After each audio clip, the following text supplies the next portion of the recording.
Hello and welcome to Cyber Sidekicks, the weekly cybersecurity podcast hosted by Richmond Advisory Group's principal analysts. That's namely me, Rory Duncan.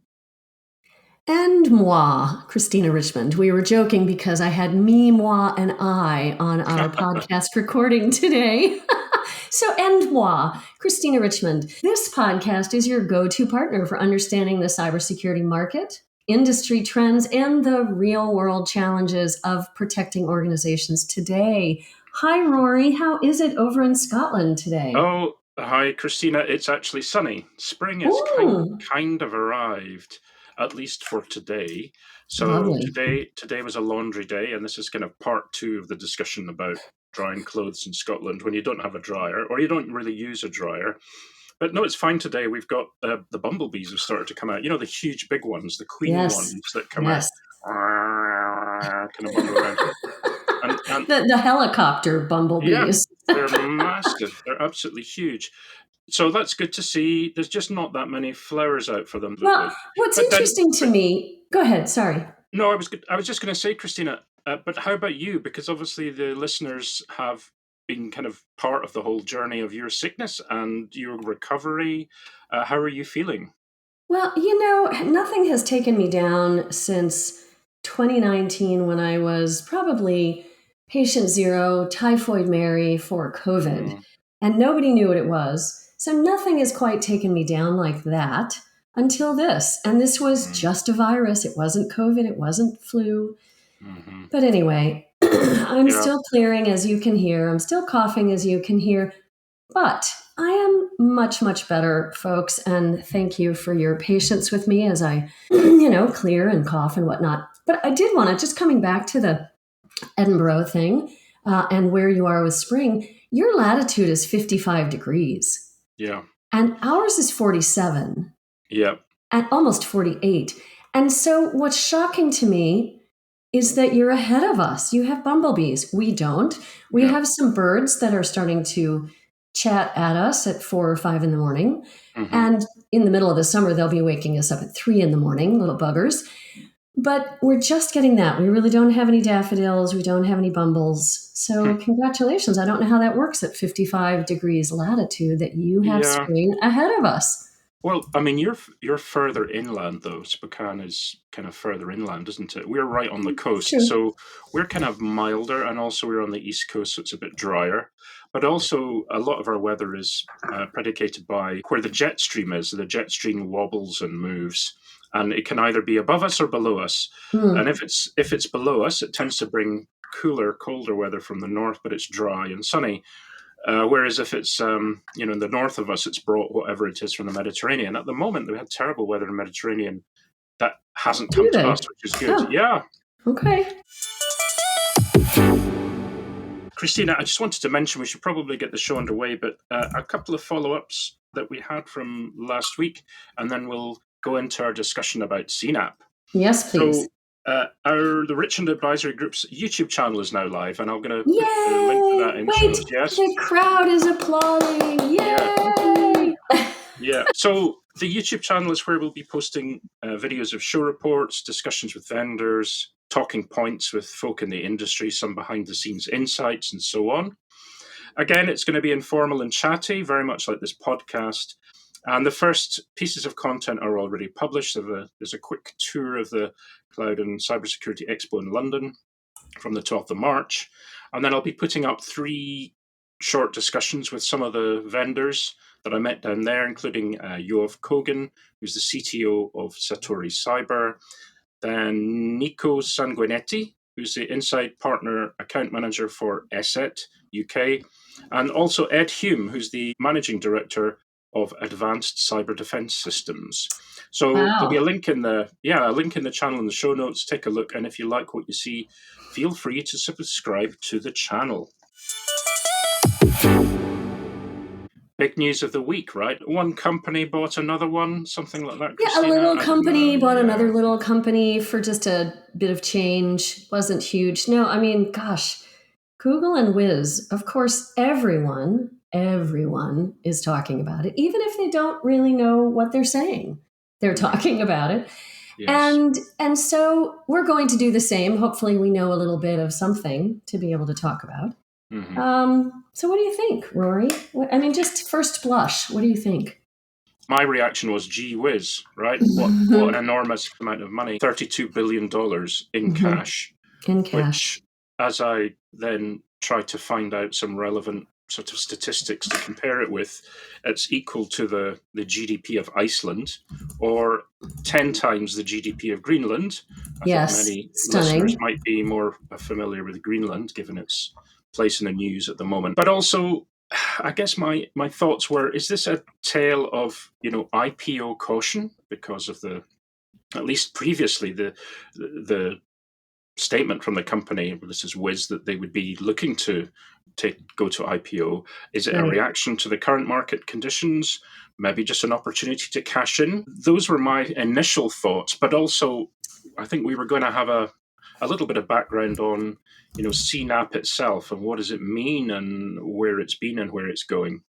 Yeah, and let's do that. But just to respond to what you were just saying, was it those things? Was it, poor market conditions?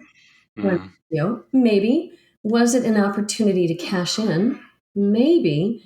Or was everything prior all to get us here today? So the negotiations with Google in the past that didn't go through for the 23 billion, interesting that it's an inverse of what the number is now. And they said then, nope, never mind. We're taking our marbles home. We're going to go do an IPO. Was that just to make them even more enticing? Was that just a ploy? I mean, look, we know that Wiz has been brilliant, I will use that word, at marketing and sales.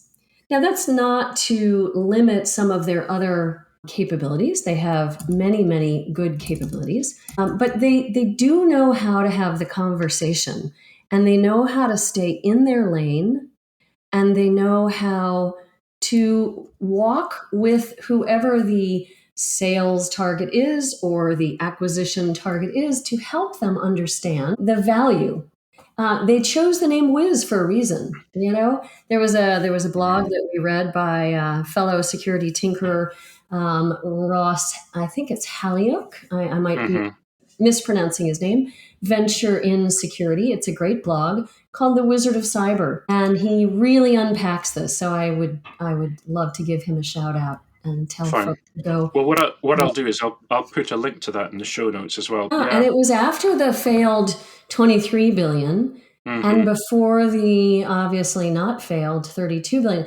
But we should also say, look, folks, this deal isn't closed yet. There's a lot of distance between the announcement last week and the closure of this acquisition. Yes, they have gone into a definitive agreement, and that means that they've agreed on this price and that everything is locked and loaded. But we still have to get through the FTC and the Department of Justice and international regulators.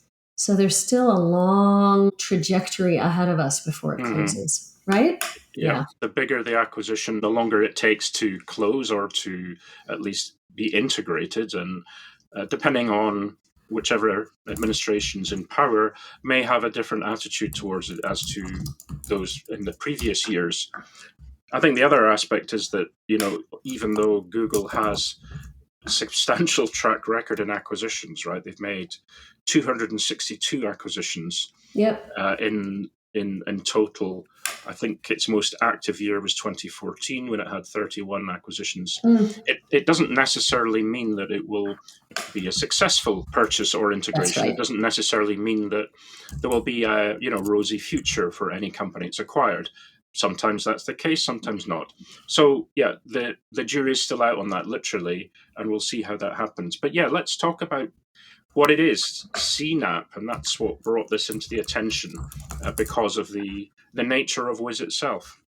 So Christina, I did a little bit of digging around looking at CNAP. It's not a single product, rather it's a set of capabilities made up of multiple solutions, et cetera, et cetera. It seems to me, Rory, that is really the function of the day.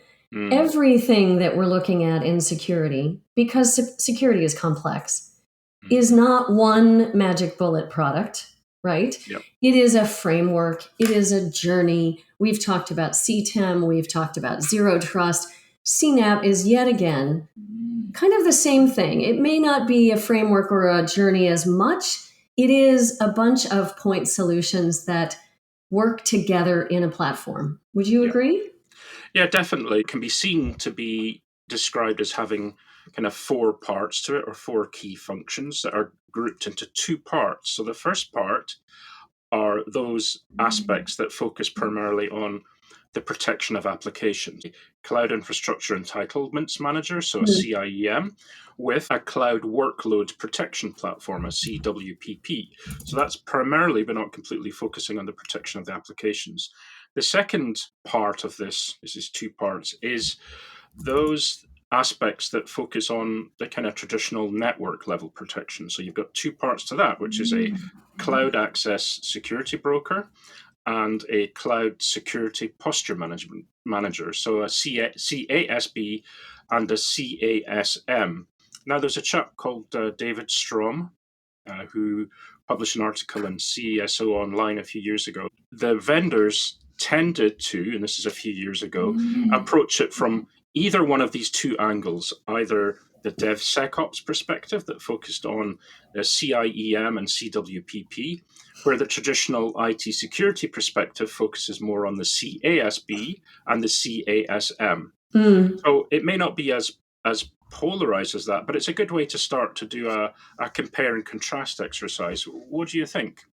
Oh, I think that's a great way to look at it. I'm glad you called him out because, there's so many smart people out there. I mean, we hope to be smart, but we also like to bring different folks to the forefront so that you can go find other folks that you want to listen to and learn from. I think you've given us a great first structure, those 2, looking at the applications and then looking at the network. And I think you're spot on. I would say that where things started to change, and so like a little bit of history, right? The folks who founded Wiz came out of Adalom that was bought by Microsoft. So we're going back, God, 8 years ago. Pete Lindstrom and I at IDC did the first study on CASB, the cloud access security brokers. Yeah. Yes. And so we looked at Adalom. And then right after we did a sizing of this market and we looked at all of these different providers, poof, they were all gone. They were all acquired within a year. And Adalom was a good acquisition for that team. And those folks then went from Adalom after they left Microsoft and created Wiz. So the next step in this CNAP journey, it seems to me, and you tell me what you think, the next part of it is bringing in AI and doing it truly effectively. So Wiz was the first CNAP that I've been able to find to incorporate AI security posture management, right? Extending its capabilities to secure the AI environment. Have you found the same thing in your research? They have embraced this idea that, advanced automation, either becoming full AI or at least masquerading as some kind of AI, is very much incorporated into their solution. So Wiz Code provides one-click fix suggestion directly within the source code when it comes to developer and security teams. So if that works well, that's fine. I think we have to be careful there in as much as how much of that code is AI generated, as in, I think it's okay if it's based on a source that is legitimate and is correct. Right. But as we know, using AI to generate code from scratch will potentially bring in security vulnerabilities because so much of that is sourced from repositories that do not have security baked into the code itself. So there is that. The other aspects where AI comes in, I think particularly when it comes to the cloud side. So it's this aspect of agentless visibility, risk prioritization. So it's a kind of an AI helper that will allow you to then structure what you should be doing first or next or on a list, and maybe do this instead of that. Those aspects are quite good as a kind of a guide. One thing that I always say nowadays, if people are asking about this, is that's a great helper, but don't use that as an excuse for taking out of the human from the equation. Exactly. If you think about discussions with many companies we've had, including companies like NetSpy, say, yeah, there's certain things you can do with AI and automation, but there is a human concierge aspect, which is really important.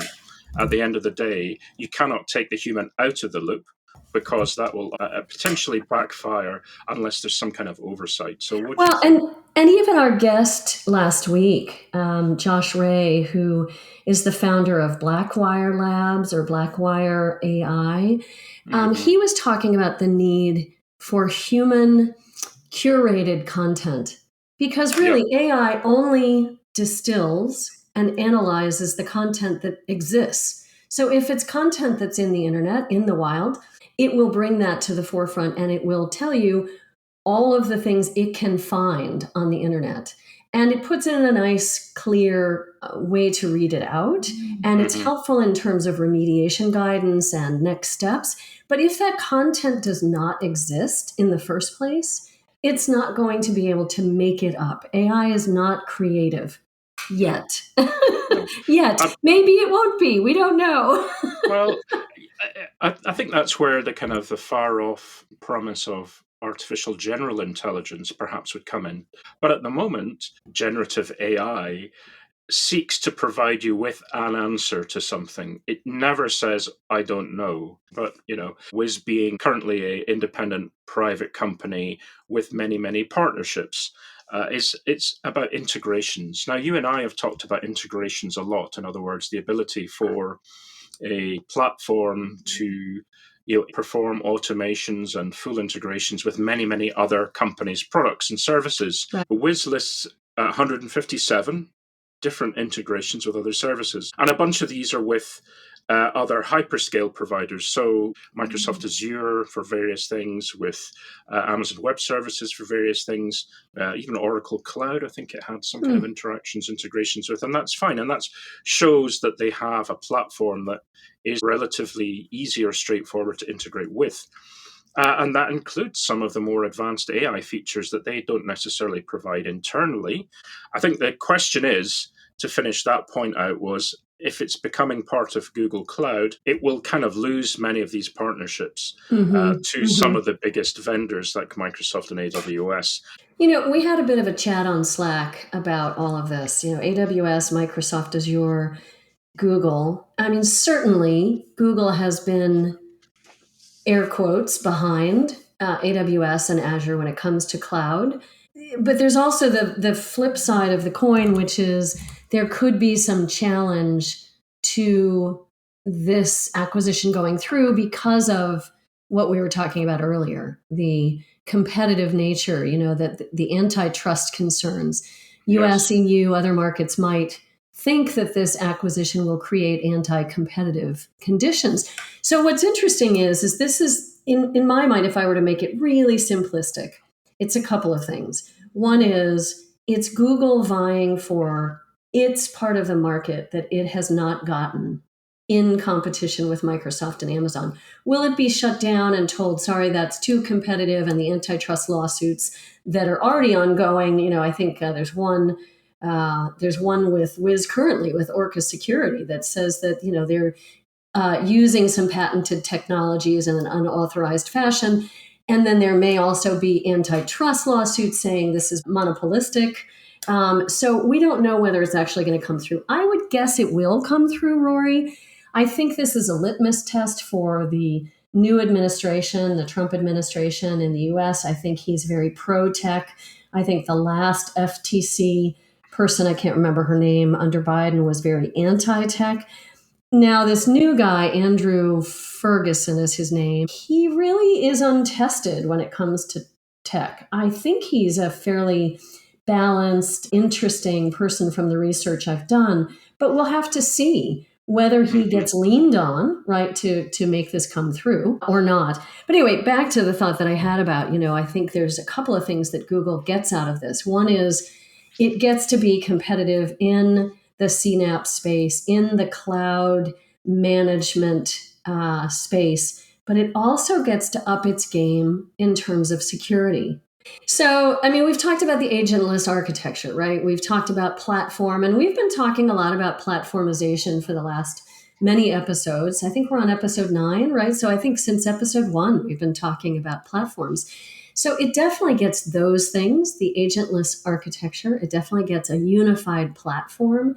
And Google has its own homegrown security platform, but this will give it a leg up, give it a sort of refresh and maturation if it's integrated properly. We've talked about AI integration, so both from the standpoint of AI being the assistant, as well as being able to secure AI security posture or help with that. The one thing we haven't talked about, though, Rory, is graph-based security. And I can't claim to understand it the way mathematicians understand it. I mean, it's, nodes and edges. Nodes are things like identity and access management roles or compute instances or APIs. And then edges are the relationships, the permissions, the network flows, the API calls. And then supposedly in graph security, there's this close to real time capability. And with graph algorithms, you get this analysis of paths for privileged escalation or lateral movement. So it really helps detecting the adversary. And then finally, you get this, risk scoring from it so that you know where you are in terms of which vulnerabilities you need to fix first. And then you have the visualization. But I will say that graph-based theory and graph-based security has been around as long as I've been studying security. So 20 years at least. And it's not a new thing. I mean, I remember 10, 15 years ago, well, probably 10 years ago, SecureWorks talking about graph-based security and looking at mapping out all of the security attack paths. Just talking with Sci-Hiver, right? They map out all of the attack.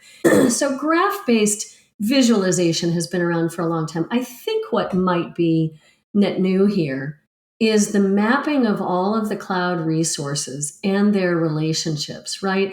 Identifying complex attack paths and prioritizing those attacks within the cloud architecture. And that is something that people were putting together with bubblegum and, hot glue. and now, I mean, I'm sure there are competitors to Wiz, but I think what they've done is taken something in security and applied it in the cloud in a way that we didn't see until a few years ago with Wiz. They found an approach and a set of features and a way to architect their solution that very much was what was needed at the time, and they've kind of ridden that wave in many ways. And here we are with a solution and a platform that's kind of poised to the point where Google values it so highly. Let's look at the end game here. So let's say it takes 12, 18 months to close this deal. So sometime, what I've been reading is sometime in 2026 it'll close.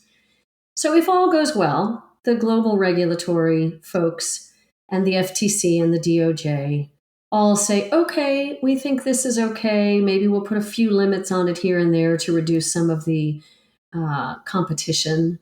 But really, we think it's okay and we're going to let you go forward. So then what? Google does not have a great history at integration, actually integrating its tools. And I think Google, from my humble perspective, is ripe to have a portfolio refresh, to have a cross product and services look at everything they've acquired to date in security, including Mandiant, which was a good acquisition. It was a little bit of a confusing stunner for me because I was like, well, do they really want to be in the incident response business?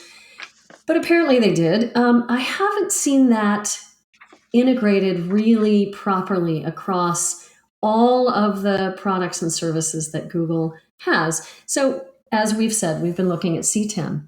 Google has a lot of the CTEM capabilities. And CTEM as a framework means it includes, attack surface management, Yes, Google has some attack surface management capabilities. It includes vulnerability scanning. Yes, Google has that. They've got these CTEM capabilities all the way out to what they used to call Chronicle Security Operations Platform, which is now just the Google Security Operations. And so they have all these bits and bobs, right? And I think the acquisition of Wiz is going to help them really refine how they look at the cloud infrastructure. They've already got some of the pieces of on-prem and multi-cloud. Wiz will help them expand that multi-cloud visibility because of all the integrations that you've mentioned. And then they will need to continue operationalizing into this platform that Wiz will bring to be able to look at risk posture and to then make suggestions on remediation. So I think there's a lot of goodness here for Google. My question is, will they do the rationalization of all of their products and services to integrate Wiz properly, take the new of the Wiz architecture, replace the old of some of the Google Cloud security architecture, and bring this together into a cohesive set of offerings? That is where the rubber meets the road, I think. What do you think, Rory? Yeah, I think that's probably it in a nutshell. I think the challenge for Google is that they have so many bits and pieces in their portfolio that they could possibly do with this. If you think about having an antique store with all these interesting things in there, covered in dust, some of which haven't been looked at in ages, and others are kind of looked at and pawed over quite regularly. How do you tackle that? Do you get a specialist in who can look at it?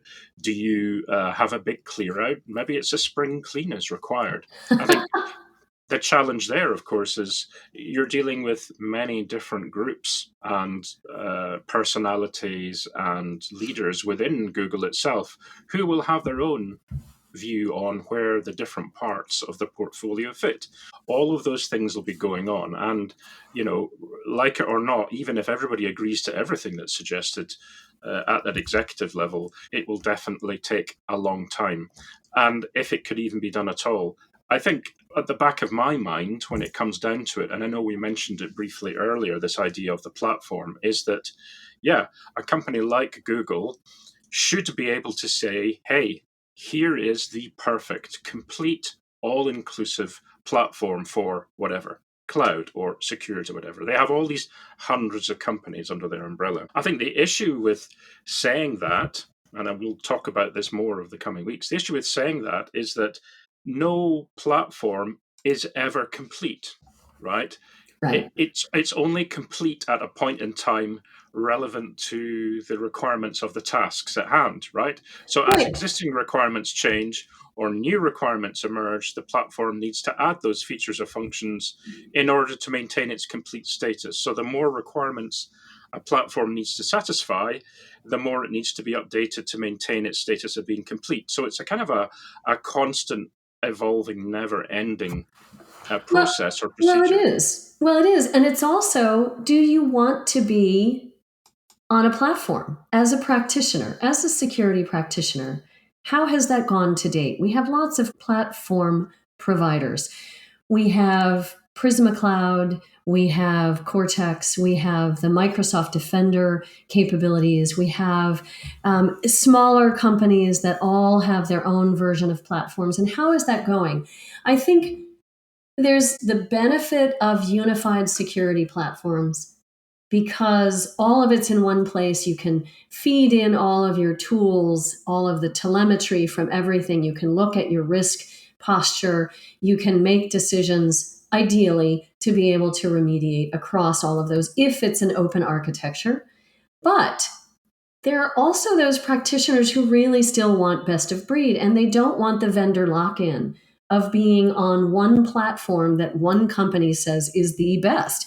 So yeah, that is definitely the direction that Google should go. They should have a platform that gives everything possible to the security practitioner in a multi-cloud environment, right? Good luck with that when you're just Google having bought Wiz. So multi-cloud with an open architecture. Again, good luck with that because you have to make sure that you can connect to every vendor's telemetry. Now, it's better than it used to be. Certainly, Open architectures and multi-cloud are much stronger than they used to be in the past. But that's going to be number one challenge, to your point of refreshing that platform on a regular basis to make sure that they always have the API calls, the connections to everything that they need to have. But then the other part of it is, does the practitioner want that? And they're going to want to be able to have best of breed adjacent to that open architecture. And that's where all of the platforms need to continue their development, is allowing the best of breed to live alongside. I think another thing that's going to happen, there's a couple of other things here that I wanted to say. One is that I think all that glitters is not gold. We have seen all of the benefits of Wiz. They've done a beautiful job of marketing. A lot of their customers have been very, very happy. They've convinced analysts that they are the best CNAP provider. And I think they probably have a lot of that, and they're really, really good at what they do. Some of it may be a little bit of smoke and mirrors. But when you make an acquisition of this magnitude, you're hoping that every part of the acquisition is going to bear fruit. But that's not the way it works. Not all acquisitions will bear fruit.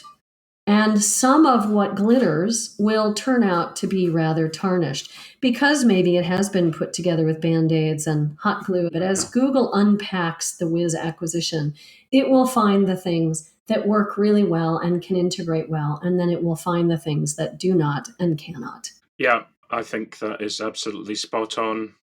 Again, I don't think anybody would say that that's too strange or unreasonable a suggestion. This is the kind of thing that everybody else finds when they make acquisitions or do mergers. I think at this scale, Google will find that it's going to have to address all of these issues like every other company has done, but to the tune of 32 billion.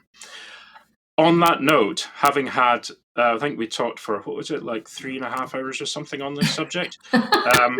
And there's still more to talk about. Just to say to the listeners that this is really just the start. We are writing a paper on this. We decided that rather than just kind of doing an immediate reaction, we would have a think about this and look at the implications and look at the development of CNAP and where it's been and where it's going, and where Wiz and other companies fit into this as part of a platform solution. So look out for that in the coming weeks. And if you've got any ideas and suggestions on what you would like us to include in that, let us know. We're here to help. If there's any need for the assistance that we can bring, please do let us know on either this Google acquisition of Wiz or on other things. We might want to also just give a quick reminder of RSA. It's just weeks away, folks. So if you'd like to just have a meet and greet, we'd love to see you. We still have a few slots open. It's not many at this point, but we'd love to see you. So please reach out. Yeah, I think we've got a couple of slots at like 3:30 a.m. to 3:45 a.m. on one day, and then we're not planning on sleeping, because honestly, the cardboard box that we've got as a hotel room, each of us, I don't think it even comes with a bed. We're just basically sleeping on the cardboard. So we'll be awake at 3:30 in the morning. Fine. Breakfast is a good time, actually, to speak with us on a Tuesday or a Wednesday. Also, you'll find that we're very receptive at breakfast, especially if you're buying for us. So, and you're bringing lots of coffee. Yeah, and tea for me, thank you. Strong. Tea for the Brit. Just with milk, no sugar, thank you. Thank you very much. So thanks, everybody, for listening again. That's been another great episode. Christina, thanks for the great discussion. I think we could probably talk for hours and hours, but just for the purposes of our listeners who need a break, let's just stop it there. Anything you would like to respond to, let us know. If you've got any comments, feedback, and suggestions, also send them to us. You'll find our contact details in the show notes. And with that, I'd like to thank you all and tune in again next week. Bye-bye. Bye-bye.